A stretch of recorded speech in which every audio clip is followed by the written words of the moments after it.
Mortgage پر گھر لینا، Imran Khan Canada سے۔ کچھ لوگ کہتے ہیں کہ مورگیج پر بوقت ضرورت ایک دفعہ گھر لینا صحیح ہے، اس بارے میں رہنمائی فرمائیں۔ نیز اگر کسی نے اس طرح سود پر گھر لے لیا ہو تو اب اسے کیا کرنا چاہیے؟ یہ جو آپ نے کہا کہ کسی نے ایک دفعہ گھر لے لیا ہو تو اب یعنی ایک دفعہ گھر لینا صحیح ہے، یہ ممکن ہے کسی ایسے عالم نے فتویٰ دیا ہو یہ سامنے رکھ کر کہ انسان کا جو گھر ہے نا رہائش کا، وہ انسان کی بنیادی ضرورت ہے، تو ایک گھر چونکہ انسان کی بنیادی ضرورت ہے لہذا وہ ایسے قرضے پہ لی جا سکتی ہے۔ مورگیج سودی قرضہ ہوتا ہے کہ آپ نے بینک سے لون لیا پھر آپ اس کو سود دیتے رہتے ہیں، جیسے ہمارے ہاؤس بلڈنگ والوں سے آپ قرضہ لیتے ہیں تو پھر ان کو سود دیتے رہتے ہیں اور گھر میں رہنا شروع کر دیتے ہیں۔ تو ایک ہے یعنی یہ سودی قرضہ لیا جا رہا ہے، سود نہیں لیا جا رہا۔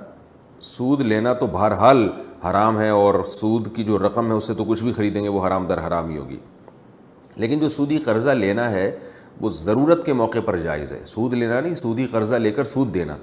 اگر کوئی آپ کو جائز طریقے سے قرضہ نہیں دے رہا، یعنی قرض حسنہ جسے کہتے ہیں، اور آپ کے پاس خود بھی پیسے نہیں ہیں اور کوئی شدید ضرورت آ جاتی ہے جو آپ کی بنیادی بیسک ضرورتوں میں سے ہے، تو ایسے موقع پہ قرضہ لینا، سودی قرضہ لینے کی گنجائش ہے اس شریعت میں۔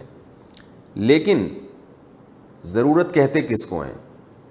تو ضرورت میں رہائشی گھر، یعنی آپ کو ظاہر انسان کی ضرورت ہے کہ وہ رہنے کے لیے اسے گھر چاہیے، تو یہ بات خوب اچھی طرح سمجھ لیں کہ رہائش کا گھر تو انسان کی ضرورت ہے، لیکن اس گھر کا ذاتی گھر ہونا یہ انسان کی ضرورت نہیں ہے۔ کرائے کا گھر بھی انسان کی بیسک ضرورت کو پورا کر دیتا ہے، اس پر تو میرے بہت بیانات ہیں، آپ سن لیجئے کہ ذاتی گھر اور کرائے کے گھر میں فرق کیا ہے۔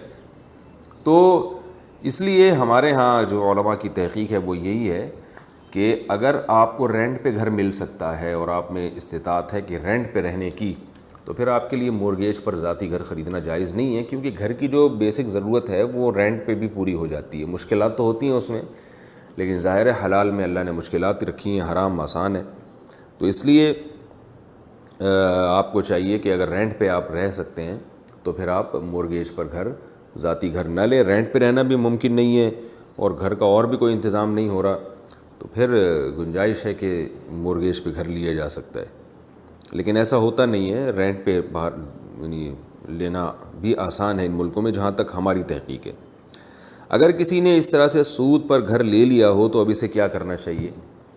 گھر لے لیا تو پھر توبہ استغفار کے علاوہ اور کوئی حل نہیں ہے۔ توبہ کرے، استغفار کرے، اس گھر میں رہ سکتا ہے، لیکن آئندہ کے لیے توبہ بھی کرے اور جو کچھ ہو چکا اس پہ اللہ تعالیٰ سے معافی مانگے۔